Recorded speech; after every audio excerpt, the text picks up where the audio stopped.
الحمد لله رب العالمين، الصلاة والسلام على سيد الأنبياء والمرسلين وعلى آله وأصحابه أجمعين، أما بعد. أعوذ بالله من الشيطان الرجيم، بسم الله الرحمن الرحيم. إن الله وملائكته يصلون على النبي يا أيها الذين آمنوا صلوا عليه وسلموا تسليما. اللهم صل وسلم وبارك على سيدنا ومولانا ونبينا محمد النبي الأمي الكريم وعلى آله وأصحابه أجمعين. الصلاة والسلام عليك يا سيدي يا رسول الله وعلى آلك وأصحابك يا سيدي يا حبيب الله. الصلاة والسلام عليك يا سيدي يا رحمة للعالمين وعلى آلك وأصحابك يا سيدي يا سيدي يا سيدي يا شفيع المذنبين. نہایت ہی معزز محترم احباب گرامی قدر، یہ دور پرفتن دور ہے. جس طرح قبل ازیں بھی میں بالوضاحت یہ بات ذکر کر چکا ہوں کہ میری کریم آقا علیہ السلام کے ارشاد گرامی قدر ہے، مفہوم حدیث ہے. بہت سارے لوگ وہ ہوں گے جو صبح صاحب ایمان تھے، شام تک کافر ہو چکے ہوں گے. شام کو صاحب ایمان ہوں گے، یعنی جب سوئیں گے صبح تک وہ کافر ہو چکے ہوں گے. ایک نہیں، متعدد حدیث مبارکہ ہے. بلکہ اس موضوع پر میں نے ایک کتاب بھی لکھی ہے، کتاب الفتن، جس میں میں نے ان حدیث مبارکہ کو جمع کیا ہے. احباب کرام قدر، یہ دور بہت ہی پرفتن دور ہے، اور قیامت سے قبل جن بڑے بڑے فتنوں کا ذکر میرے کریم آقا نے فرمایا تھا، جن میں ایک دجال کا فتنہ بھی ہے. دجال کا فتنہ تو بھی آئے گا. باقی فتنوں کے بارے میں میرے نبی نے ارشاد فرمایا تھا، میں تمہارے گھروں میں فتنے گرتے ہوئے اس طرح دیکھ رہا ہوں جس طرح بارش کے دنوں میں پانی کے قطرات گرتے ہیں.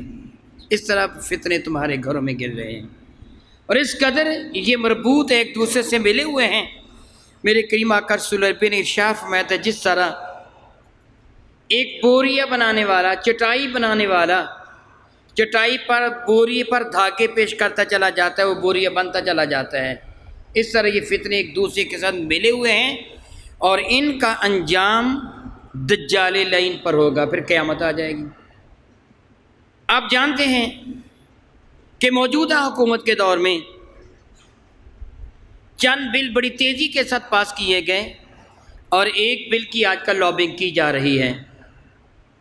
میں ان بلوں کے پیش کرنے والوں کو یا ان کی تائید کرنے والوں کو کافر تو نہیں کہتا، مگر میں یہ ضرور کہوں گا یہ کام کافروں والا ہے. میں ان کو کافر نہیں کہتا کہ یہ بل پیش کر کے یہ اس کی حمایت کر کے کافر ہو گئے، لیکن میں یہ ضرور کہوں گا یہ کام کافروں والا ہے. مسلمانوں کو یوں کرنا نہیں چاہیے. باقی یہ رہ گیا کہ اللہ کے حضور وہ کون ہیں یہ میں نہیں جانتا. میرے اللہ نے مجھے کرامن کاتبین کا مرتبہ نہیں دیا. میں کسی کے دل کو پھاڑ کر چیر کر نہیں دیکھ سکتا اس کے دل میں کیا ہے. میں تو وہ بات کروں گا کہ جس بات کا مجھے علم ہے، میری ذمہ داری ہے. اگر میں اپنی ذمہ داری کو پورا نہیں کرتا تو میں اپنے آپ کو عند اللہ مجرم سمجھتا ہوں. میری ذمہ داری ہے کہ میں آپ کو جہنم کی آگ سے بچانے کی پوری توقع کروں. یہ میری ذمہ داری ہے. اگر میں یہ فرض ادا نہیں کرتا تو پھر میں مجرم ہوں.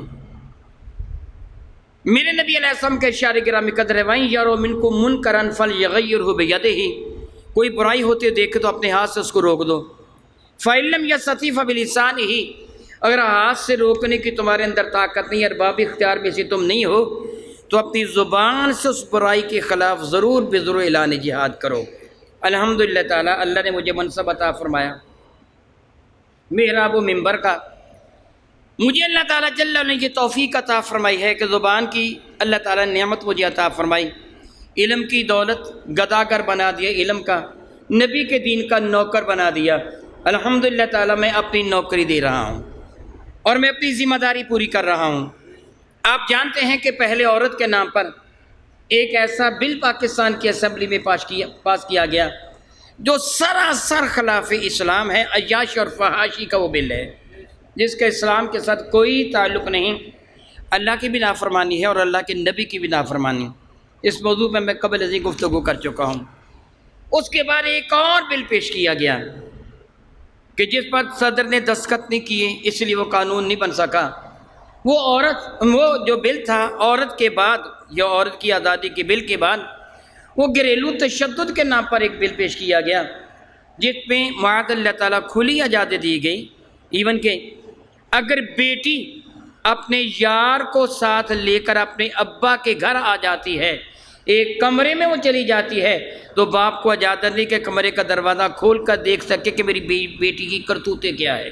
اگر باپ دیکھے گا تو بیٹی فون کرے گی پولیس کو کہ میرا باپ میری تنہائی میں مخل ہے، پولیس آ کر باپ کو گرفتار کر کے لے جائے گی۔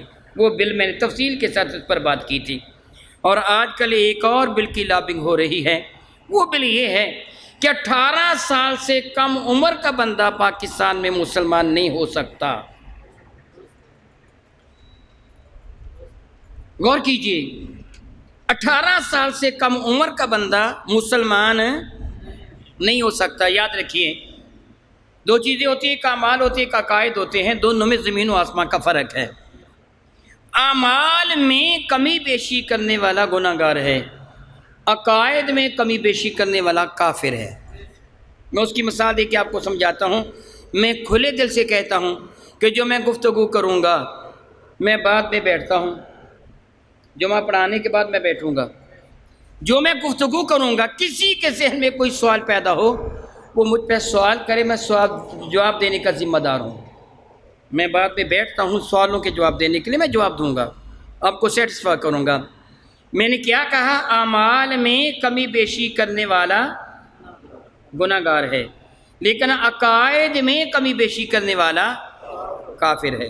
مثال دے کے سمجھاتا ہوں۔ اللہ تعالیٰ نے کتنی نمازیں فرض کرا دی ہیں؟ جو کہے کہ 4 ہیں وہ کیا ہوگا؟ کیوں؟ اللہ نے 5 فرمائی ہیں، نبی نے 5 فرمایا، وہ کہتا ہے 4 ہے، وہ نص قطعی کا انکار کر کے کافر ہو گیا۔ نماز کا نہ پڑھنے والا گناہ گار ہے، نماز کا انکار کرنے والا کافر ہے۔ نماز کا نہ پڑھنے والا گناہ گار ہے، نماز کا انکار کرنے والا کافر ہے۔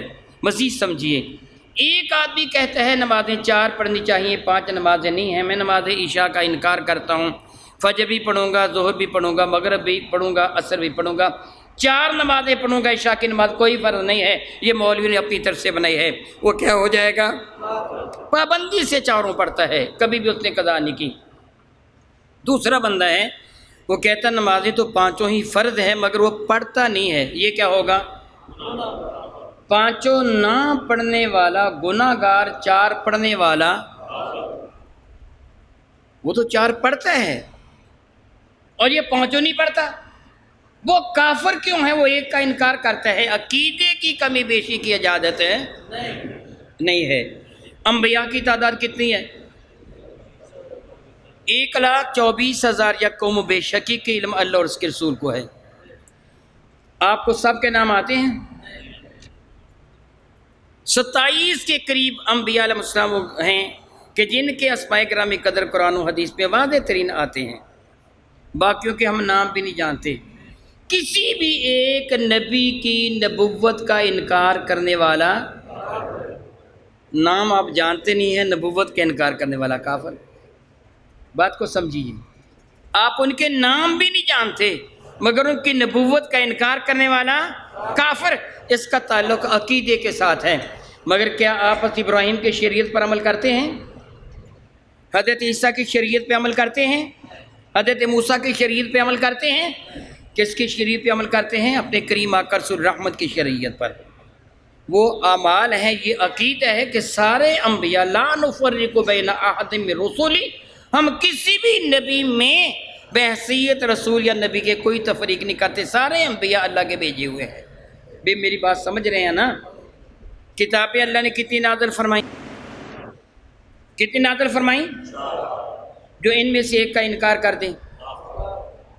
مگر ہم تورات زبور پر تو، انجیل پر تو عمل کرتے ہی نہیں ہیں، پھر بھی کافر ہو جائیں گے۔ میری بات سمجھ رہے ہیں نا آپ؟ ہم عمل کس پہ کرتے ہیں؟ جو قرآن پاک پر بھی عمل نہ کرے وہ گناہ گار ہے، کافر ہے، مگر جو انجیل کا انکار کر دے وہ۔ اب آپ سمجھ گئے کہ عقیدے میں اور عمل میں فرق کیا ہے۔ عقیدے کا انکار ہے کفر ہے، عقیدے کا انکار کفر ہے، اعمال میں کمی بیشی کبھی جائز ہے اور کبھی گناہ ہے، اعمال میں کبھی بیشی کبھی جائز ہے کبھی گناہ ہے۔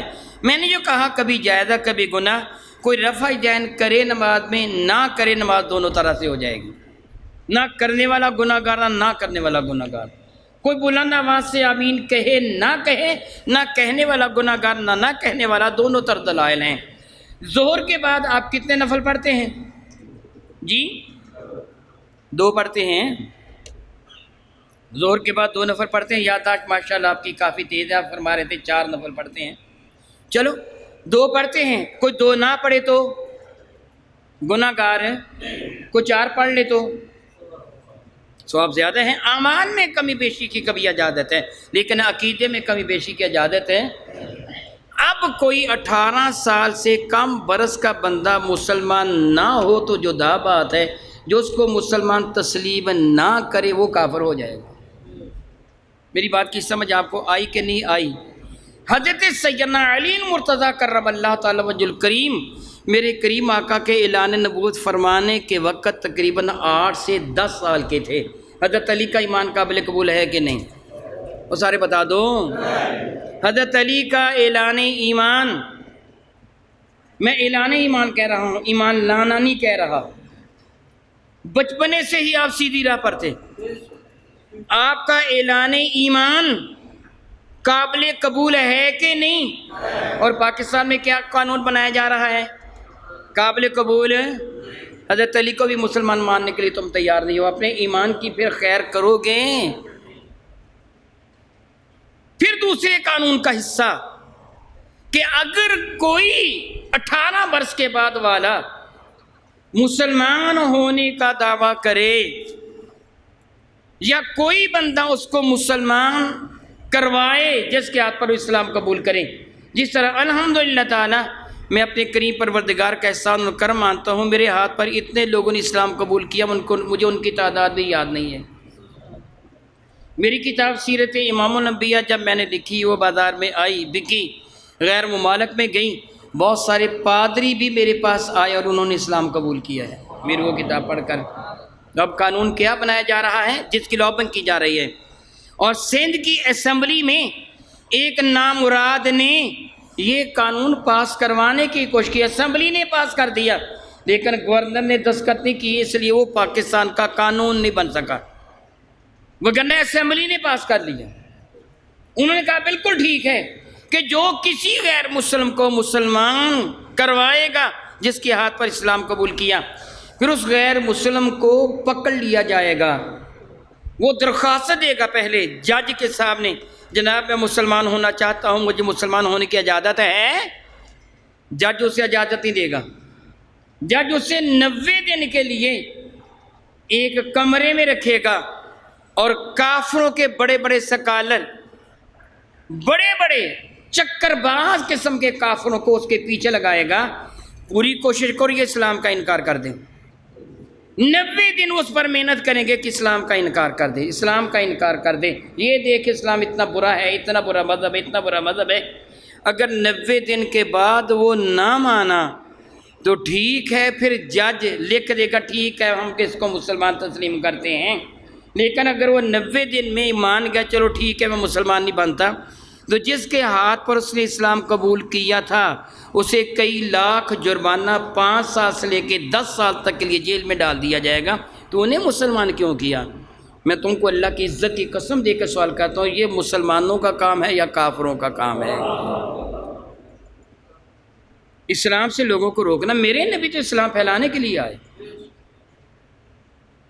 رب کائنات نے تمہیں فرمایا کنتم خیر امت، تم تو بہترین امت ہو، اخرجت للناس تأمرون بالمعروف وتنہون عن المنکر، تم لوگوں کو نیکی کی دعوت دینے والے ہو، برائی سے منع کرنے والے ہو۔ یہاں برائی سے منع کرنے والے کو 10 سال کی قید، برائی کی ترغیب دینے والوں کو تنخواہ دیں گے باقاعدہ ان سکالروں کو، ان گنڈوں کو جو اس کو غیر مسلم بنانے کی ترغیب دے گے کہ تو غیر مسلم بن جا، کیوں اسلام قبول کیا ہے؟ پاکستان اسلام کے نام پر حاصل کیا گیا تھا۔ کتنے تعجب کی بات ہے کہ پاکستان میں قانون بنایا جا رہا ہے کہ پاکستان کی مساجد پر بھی پابندی، پاکستان کے مدرسوں پر پابندی، کوئی بھی 17 گریڈ کا بندہ پاکستان کے کسی مدرسے پر بھی قبضہ کر سکتا ہے اور جس طرح چاہے اس کو تبدیل کر سکتا ہے، لیکن پاکستان کے مندروں کے لیے فنڈ جمع کیا گیا ہے۔ آپ کے روپے پیسے سے پاکستان کی گرجوں کے لیے، مندروں کے لیے، گردواروں کے لیے فنڈ رکھا گیا ہے، اور بعض کی بجلی فری کی گئی ہے سندھ میں، اور مساجد پر ٹیکس لگائے جا رہے ہیں، مدارس کو بند کیا جا رہا ہے۔ میں آپ کو اللہ کی عزت کی قسم دے کر پھر سوال کروں گا، یہ کام مسلمانوں کا ہے کہ کافروں کا ہے؟ اور کن کے ماں پہ کیا جا رہا ہے؟ کافروں کے کہنے پہ۔ زیادہ تفصیل میں نہیں جاؤں گا، اللہ نے چاہا تو کبھی اس موضوع پر یا تو درس قرآن کریم دوں گا، یا پھر صبح نور کا جو پروگرام ہوتے ہیں گلشن سعید میں، وہاں اس موضوع پہ گفتگو کروں گا۔ اب میں اختصار کے ساتھ عرض کرتا ہوں، اب میرے سامنے سورہ مائدہ ہے۔ کون سی سورہ مبارکہ ہے؟ قرآن کریم ہے، 6 پارہ ہے، 5 نمبر سورہ، سورہ مائدہ، 51 نمبر آیا مبارکہ ہے، 51 51 نمبر، 50 جہاں لکھا ہے اس کے بعد 51 شروع ہوتی ہیں، جہاں 50 لکھا وہاں 50 نمبر آیا مبارکہ مکمل ہو گئی، 51 شروع ہو گئی۔ سنیے میں آپ کو ترجمہ سناتا ہوں۔ میرا اللہ ارشاد فرماتے ہیں، یا ایھا الذین آمنو، اے ایمان والو، لا تتخذوا الیہود والنصارى اولیاء، خبردار میں اللہ تمہیں حکم دیتا ہوں یہودیوں اور عیسائیوں کو اپنا یار نہ بنانا۔ یہ حکم اللہ نے کن کو دیا؟ یا ایھا الذین آمنو، اے ایمان والو، تمہیں حکم ہے کہ یہودیوں اور عیسائیوں کو اپنا یار نہ بنانا۔ کیوں یار نہ بنانا؟ میرا اللہ فرماتا ہے، بعضهم اولیاء بعض، وہ حقیقت پہ تمہارے نہیں، آپس میں ایک دوسرے کے یار ہیں۔ میرے کریم آقا نے 14 صدیاں پہلے فرما دیا تھا، الکفر ملت واحدہ، سارے کافر ایک ملت ہیں۔ آپ کے علم میں ہوگا، یقیناً علم میں ہوگا، یہودیوں نے حضرت عیسیٰ علیہ السلام کو اللہ کا نبی ماننے سے انکار کر دیا۔ آپ کے علم میں ہے نا؟ بلکہ یہودیوں کا عقیدہ کیا ہے؟ یہودی یہ کہتے ہیں عیسائیوں کو کہ جس شخص کو تم اللہ کا نبی کہتے ہو، اللہ کا بیٹا کہتے ہو، اس کا تو حلال زادہ ہونا بھی ثابت نہیں ہوتا۔ یہ یہودیوں کا عقیدہ ہے۔ مرزا قادیانی نے اپنی کتابوں میں یہودیوں کا یہ عقیدہ نقل کیا ہے، اور عیسائی یہودیوں سے متاثر ہو کر انہوں نے بھی اپنی تفسیروں میں یہی کچھ لکھ دیا۔ حضرت سیدہ مریم پر برا الزام لگایا کہ یوسف، انگلش میں کہتے ہیں جس کو ہم عربی میں یوسف کہتے ہیں، حضرت مریم کا منگیتر، شادی نہیں ہوئی تھی، نکاح نہیں ہوا تھا۔ یہودیوں کا عقیدہ ہے کہ مریم اپنے منگیتر کے ساتھ معاذ اللہ بدفعلی کرتی تھی، جس کے نتیجہ میں عیسیٰ پیدا ہو گیا، اور وہ تو حلال زادہ بھی نہیں ہے۔ عیسائی اسے اپنے نظام میں رب کا بیٹا بنائے بیٹھے ہیں، نبی بنائے بیٹھے ہیں، اور معاذ اللہ یہودیوں کے نزدیک یہ جرم تھا کہ ایک ایسا شخص جو حلال زادہ بھی نہیں ہے وہ نبی بنا بیٹھا ہے۔ یہودیوں نے حضرت عیسیٰ کو شہید کرنا چاہا، اور عیسائیوں اور یہودیوں کے عقیدے کے مطابق پھر یہودیوں نے حضرت عیسیٰ کو سولی دے دیا۔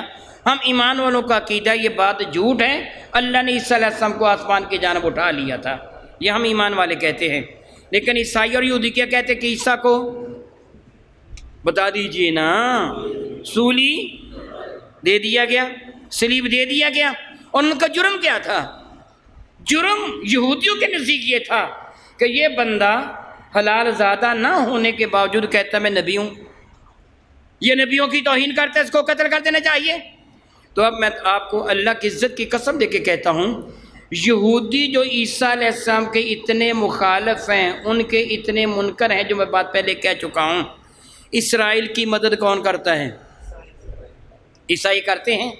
پھر بتائیے پہلے درجے کے بغیرت ہیں کہ نہیں ہیں؟ میرے نبی نے حضرت عیسیٰ علیہ السلام سیدہ مریم کی پاک دامنی کا اعلان کیا، قرآن کریم نے دنیا والوں کو بتایا کہ حضرت مریم پاک دامن ہے، حضرت عیسیٰ کی مثال اللہ تعالیٰ نے حضرت آدم کی طرح قرار دی ہے، بغیر باپ کے پیدا ہوئے، وگرنہ زمانہ تو یہی کہتا تھا کہ عیسیٰ علیہ السلام بن باپ کے، بن بیاہی ماں کے بیٹے ہیں، ناجائز بیٹے ہیں۔ حضرت عیسیٰ کی حمایت کرنے والے مسلمان، حضرت مریم کی حمایت کرنے والے مسلمان، میرے نبی نے حضرت مریم کو سیدہ زاہدہ طیبہ طاہرہ فاطمہ الزہرا کے برابر قرار دے دیا مرتبے میں، کہ دو عورتیں بطول، ایک میری بیٹی فاطمہ بطول، ایک مریم بطول ہے۔ میرے نبی نے اعلان فرما دیا قیامت کے دن جنت کے جس محل میں میں مصطفیٰ ہوں گا، مریم بھی اسی محل میں ہوں گی۔ عزت دینے والے میرے نبی، اور عیسائی عزت کرتے ہیں یہودیوں کی، جنہوں کے نبی کی شان میں گستاخیاں بکی۔ اور پھر عیسائی ہو یا یہودی، ان کا دعویٰ ہے ہم آسمانی دین کے ماننے والے ہیں، ہم اللہ کے ماننے والے ہیں۔ یہ مشرکین کے سخت مخالف ہیں، لیکن پاکستان کے خلاف عیسائی اور یہودی بھارت کی امداد کر رہے ہیں۔ میرے نبی فرماتے الکفر ملت واحدہ، سارے کافر ایک ٹولہ ہے، تم ان کو اپنا یار نہ سمجھو۔ اللہ تعالیٰ فرماتا ہے بعضهم اولیاء بعض، اے مسلمانوں یہ کافر ایک دوسرے کے یار ہیں، تم ان کے یار نہیں ہو، اچھی طرح سمجھ لو۔ میں پھر آپ کو احساس دلاتا ہوں، آپ میری بات پر یقین کریں نہ کریں، آپ کی مرضی ہے، کوئی ضروری نہیں کہ آپ مجھ کو سچا سمجھیں، آپ کا جی چاہے آپ میرا انکار کر دیں، مگر قرآن کا انکار کریں گے تو آپ کافر ہو جائیں گے۔ میں آپ کو یہ کہتا ہوں، سورہ مائدہ ہے، آیا مبارکہ نمبر کون سی میں نے بتایا آپ کو؟ 50 اور 1، 51 نمبر آیا مبارکہ، 51 51 نمبر آیا مبارکہ، آپ اس کا خود گھر جا کر مطالعہ کریں۔ میرا اللہ ارشاد فرماتا ہے کہ میں اللہ اعلان کرتا ہوں وَمَن يَتَوَلَّهُم مِّنكُمْ فَإِنَّهُ مِنْهُمْ، میں اللہ اعلان کرتا ہوں تم میں جو کوئی ان کی جانب مائل ہوگا میں اللہ اس کو انہی میں گنوں گا۔ میں آپ سے اب ایک سوال کرتا ہوں اس آیہ مبارکہ کے تناظر میں، جو یہودیوں اور عیسائیوں کو راضی کرنے کے لیے ان کی جانب مائل ہوتا ہے وہ کون ہے وہ؟ جی اللہ کیا فرماتا میں کن میں گنوں گا؟ میں نہیں کہتا، میری جرت نہیں ہے، میں کسی کا دل چیر کر نہیں دیکھ سکتا، مگر میرا اللہ اعلان کیا فرماتا ہے، وہ تو عابد ہو، زاہد ہو، متقی ہو، پرہیزگار ہو، لمبی لمبی داڑھی ہو، بہت بڑا امامہ ہو، بڑا جبہ قبہ ہو، فقیہ العصر ہو، نابغہ روزگار ہو، محدث زمانہ ہو، شیخ القرآن والحدیث ہو، پیر طریقت رہبر شریعت ہو، دن رات تسبیح پکڑے اللہ اللہ کرتا رہتا ہے، کونے خدرے میں مسلح بچا کے ساری زندگی بسر کر دیتا ہے، آپ تو زائد کہلواتا ہے۔ اگر تو عیسائیوں اور یہودیوں کے جانب مائل ہوتا ہے تو میرا اللہ فرماتا ہے میں تجھے ان میں گنوں گا، مسلمان تسلیم کرتا ہی نہیں ہوں میں تجھے۔ لاکھ اپنے آپ کو مسلمان کہلوا، اپنے دروازے پر موٹا سارا کر کے عاشق رسول لکھوا لے، جب میرا اللہ ہی تجھے مسلمان تسلیم نہیں کرے گا پھر تو کیا کرے گا؟ پھر قیامت کے تو لاکھ ہے مولا مجھ سے کلمہ سن لے تو میرا اللہ تجھے فرمائے گا تو نے میرے قرآن کی آیت نہیں پڑھی تھی؟ میں نے فرمایا تھا جو ان کی جانب مائل ہوگا میں ان میں گنوں گا، اب تو انہی میں ہے۔ اعلان کر جائے وَامْتَازُوا الْيَوْمَ أَيُّهَا الْمُجْرِمُونَ، اے مجرموں نکلو مسلمانوں سے، داخل ہو جاؤ کافروں میں تمہیں مسلمان تسلیم ہی نہیں کرتا۔ اور بتا پھر تو وہاں کیا کرے گا، کدھر جائے گا؟ میرا اللہ ارشاد گرامی قدر فرماتا ہے وَمَن يَتَوَلَّهُم مِّنكُمْ فَإِنَّهُ مِنْهُمْ، جو ان کی جانب مائل ہوئے گا جھکے گا میں اس کو انہی میں گنوں گا۔ اور پھر آپ یہ سوچیں گے میں کدھر ہوں؟ یہ بات سن کر یا آیا برکہ آپ تنہا گھر جا کر اپنے بیوی بچوں کو بٹھا کر، میں کہوں گا بہن بھائیوں کو بٹھا کر قرآن کریم کے آیات مبارکہ کا ترجمہ ان کو بھی سنائیں اور خود بھی غور کریں، میری بات پر یقین نہ کریں، اپنی آنکھوں سے پڑھیں، دیکھیں جو کچھ میں نے کہا وہ صحیح کہا کہ غلط کہا۔ پھر اگر تمہارے دل میں یہودیوں یا یہود نوازوں، مرزائیوں یا مرزئی نوازوں جو ان کی جانب جھک رہے ہیں، ان کے لیے آپ کے دل میں پھر بھی جذبات محبت رہیں، پھر بھی نفرت پیدا نہ ہو تو اس آیہ مبارکہ کے اگلے جملے پر غور کر لیجئے۔ میرا اللہ فرماتا ہے ان اللہ لا یہدی القوم الظالمین، میں ظالموں کو اللہ ہدایت دیتا ہی نہیں ہے۔ اگر آپ کے دل میں پھر بھی نفرت پیدا نہیں ہوتی یہودیوں کے خلاف یا یہودیوں کے یاروں کے خلاف، مرزائیوں کے خلاف یا مرزائیوں کے یاروں کے خلاف جو ان کی حمایت کرنے والے ہیں، جو ان کی حمایت کرنے والے مرزائیوں کے حامی، یہودیوں کے حامی، عیسائیوں کے حامیوں کے بارے میں تمہارے دل میں نفرت پیدا نہیں ہوتی ہے۔ پھر اللہ فرماتا ہے دراصل بات یہ ہے میں ظالموں کو ہدایت دیتا ہی نہیں ہوں۔ پھر پتہ چلا کہ اللہ آپ کو ہدایت دے ہی نہیں رہا، آپ بے ہدایتیں ہیں، اللہ کے دربار میں اب یہود و نصارہ میں شامل ہو چکے ہیں۔ ہر بندہ اپنے ایمان کا جائزہ گھر بیٹھ کے لے لے، میرے کہنے پر نہیں ہے۔ پھر آج جو ہم یعنی ہماری حکومتیں، سعودیہ کا عیاش شہزادہ جو یہودیوں کا پروردہ ہے، عیسائیوں کا پروردہ ہے، ان کا ایجنٹ ہے، جس سے حرمین شریفین کو بند کر دیے، وہاں سینما ہال کھول دیے، کباب خانے کھول دیے، شراب خانے کھول دیے، جوئے خانے کھول دیے، عیاشی کا ایک پورا شہر لاس اینجلس کی طرح بنا دیا جس پہ دنیا کا ہر گناہ کیا جا سکتا ہے۔ جو تم تصور کرتے ہو بدکاری کا انداز وہ شہر میں کرنے کی اجازت، اور یہ شہر سعودیہ میں بنایا گیا، لاس اینجلس کی طرف کا شہر کہ جہاں دنیا کا ہر گناہ کرنے کی کھلی چھٹی ہے، اور یہ سعودیہ میں بنا دیا گیا۔ اللہ یعوذ باللہ تعالیٰ ثم اللہ یعوذ باللہ تعالیٰ رب ذوالجلال قرآن مجید فرقان بیب میں ارشاد گرامی قدر کا فرماتے ہیں۔ اور اب میں 52 نمبر آیا برکہ آپ کے سامنے اس کا ترجمہ پیش کر رہا ہوں۔ جس طرح میں نے کہا میں زیادہ تشریح میں نہیں جاؤں گا، انشاءاللہ تعالیٰ اگر اللہ نے مجھے زندگی دی آئندہ کسی موقع پر عرض کروں گا۔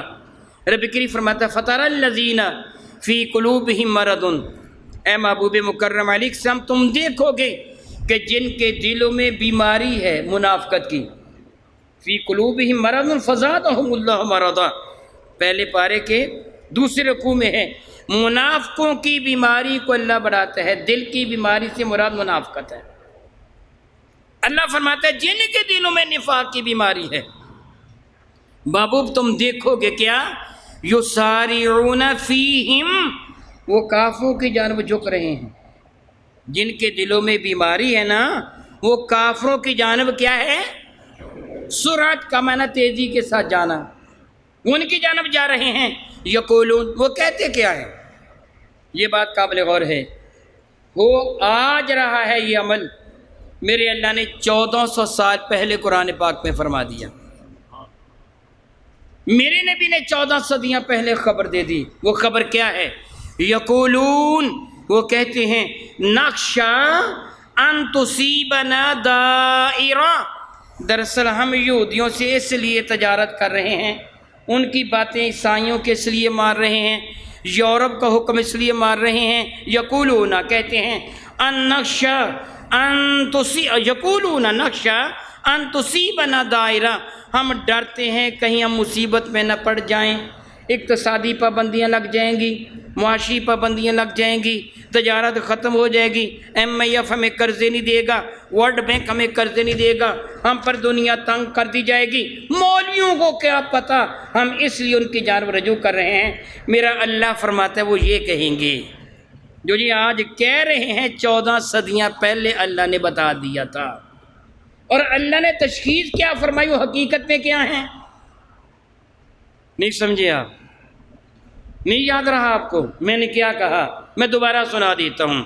میرا اللہ فرماتا ہے فَتَرَى الَّذِينَ فِي قُلُوبِهِم مَرَضٌ، تم دیکھو گے ان لوگوں کو کہ جن کے دلوں میں منافقت کی بیماری ہے، یسارعون فیہم، وہ ان کی جانب جھکیں گے، جائیں گے، کوشش کریں گے اور کہیں گے، دلیل پیش کریں گے ہم یہودیوں کا کہنا اس لیے مان رہے ہیں، ہم عیسائیوں کا کہنا اس لیے مان رہے ہیں کیا، نخشا ان تصیبنا دائرہ، یہ کہ ہم پر دائرہ تنگ کر دیا جائے گا، مصیبتوں میں پھنس جائیں گے، پابندیاں لگ جائیں گی۔ یہ کون کہتے ہیں جی، شرم آ رہی ہے آپ کو کہتے ہوئے، کون کہہ رہے ہیں،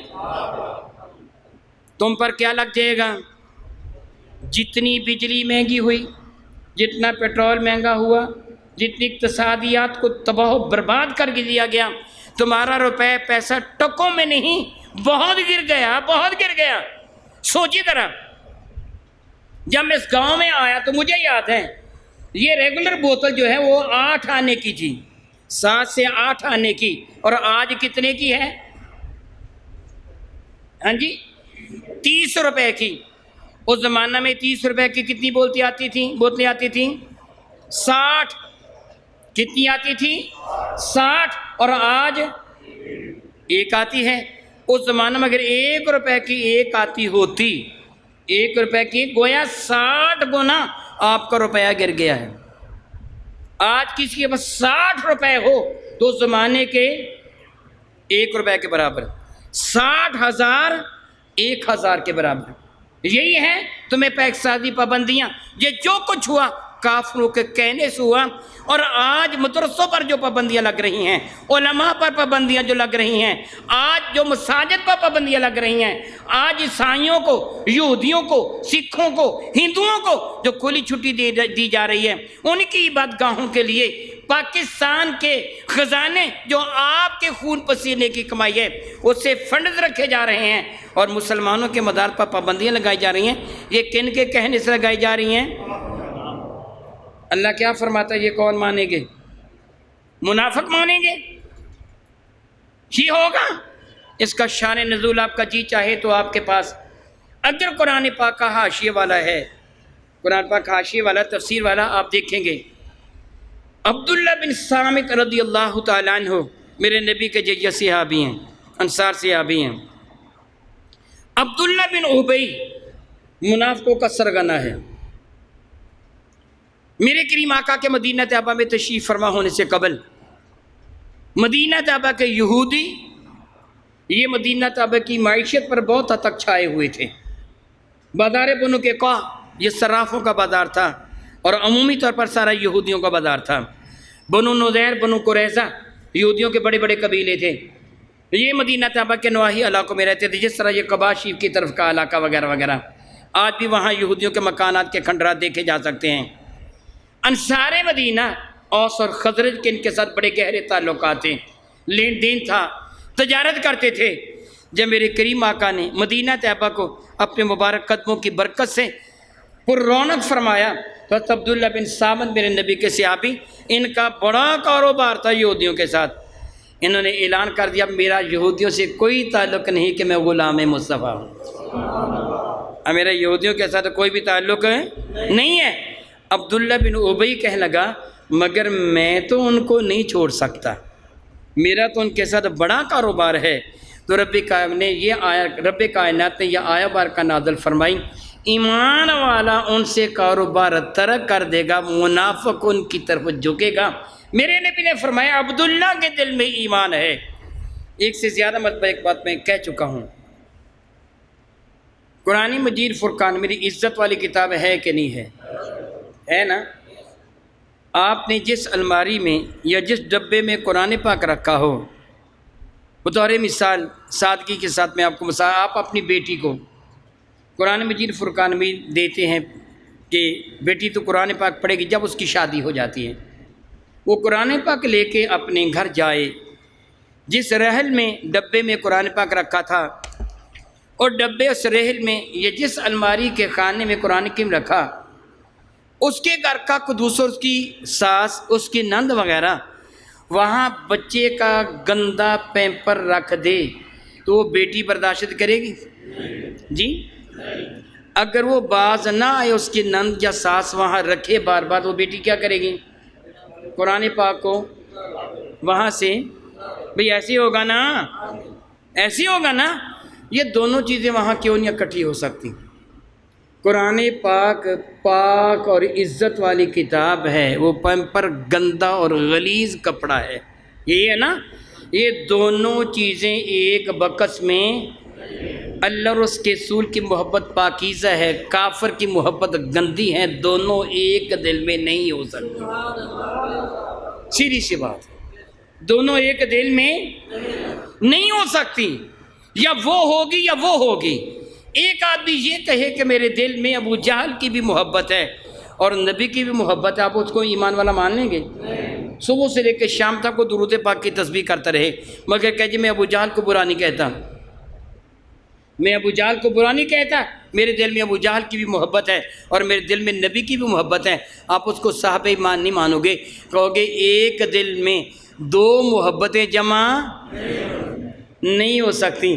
پھر یاد رکھ، یہ تیرے دل میں یہود و نصارہ کی محبت ہے یا تیرے دل میں اللہ اور اس کے رسول کی محبت ہے، دونوں محبتیں جمع نہیں ہو سکتی۔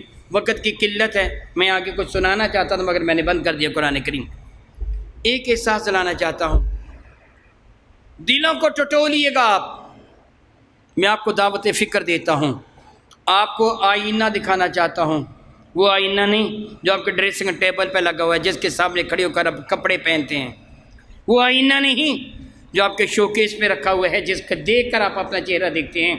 میں آپ کو آپ کے دل کے آئینہ کی جانب متوجہ کرنا چاہتا ہوں۔ میرے نبی کا ایک ارشاد ہے، المرء مع من احبا، قیامت کے دن بندے کو اس کے ساتھ اٹھایا جائے گا جس کے ساتھ وہ پیار کیا کرتا تھا۔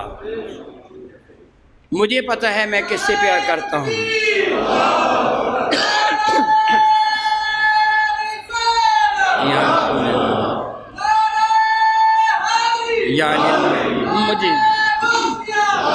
مجھے پتہ ہے میں کس کے ساتھ پیار کرتا ہوں، آپ کو نہیں پتہ۔ میرے دل کو چیر کر آپ نہیں دیکھ سکتے۔ مجھے نہیں پتہ آپ کس سے پیار کرتے ہیں، مجھے پتہ ہے میں کس سے پیار کرتا ہوں، اس لیے مجھے اپنے انجام کا بھی پتہ ہے۔ المرء مع من احبا، قیامت کے دن بندہ اس کے ساتھ اٹھے گا جس کے ساتھ وہ محبت کیا کرتا تھا۔ میں کسی بھی سیاسی پارٹی کی حمایت نہیں کرتا، نہ میں کسی کو ووٹ دیتا ہوں۔ میری طرف سے آپ جس کو چاہیں ووٹ دیں نہ دیں، ذمہ داری آپ کی ہے، میری نہیں ہے۔ میں نے آپ کی قبر میں نہیں جانا، نہ آپ نے میری قبر میں آنا ہے۔ میں اپنی قبر کا خود ذمہ دار ہوں، آپ اپنے ذمہ دار ہوں۔ تنہائی میں بیٹھ کر دل میں ٹٹول کے دیکھیے، کہیں آپ کے دل میں یہودیوں سے محبت کرنے والوں کی، مرزائیوں کی یا مرزائیوں سے محبت کرنے والے کی محبت تو نہیں ہے؟ اگر ہے تو پھر آپ دیکھ لیں قیامت کن کے ساتھ تمہارا حشر ہوگا۔ میں نے آپ کے احساس کرایا ہے اور یہ دیکھنا آپ نے ہے۔ مجھے ضرورت ہے میں کہوں فلاں فلاں فلاں ایسا ہے، فلاں ایسا، فلاں ایسا ہے، مجھے ضرورت کیا ہے؟ نہ میں جانتا ہوں، میرا اللہ جانتا ہے، اور آپ بھی یہ جانتے ہیں کہ آپ کے دل میں محبت کس کی ہے۔ میں یہ دعا کر سکتا ہوں کہ اللہ تعالیٰ، میں تیرا عاجز مسکین بندہ، تیرے نبی کے دین کا ایک حقیر سا نوکر، تیرے حضور التجا کرتا ہوں مولا تعالیٰ، جب تک زندہ رہوں تیرے اور تیرے محبوب کی محبت میں زندہ رہوں۔ آخری ہچکی آئے تو تیرے اور تیرے نبی کے پیار میں آئے، قیامت کے دن اٹھوں تو تیری رحمت کا، تیرے نبی کے دامن کرم کا سایہ مقدر ہو۔ آمین ثم آمین، وآخر دعوانا ان الحمد للہ رب العالمین۔